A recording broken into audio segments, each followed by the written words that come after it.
তেল দিয়ে দিলাম, একটু রসুন দিয়ে দিচ্ছি। শোল মাছ আলু উস্তা দিয়ে রান্না করব।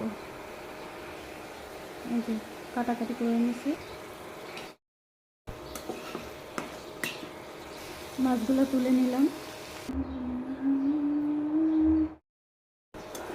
উস্তাটা দিয়ে দিলাম, মাছটাও দিয়ে দিই বিসমিল্লাহ। কয়েকটা কাঁচামরিচ দিয়ে দিই বিসমিল্লাহ।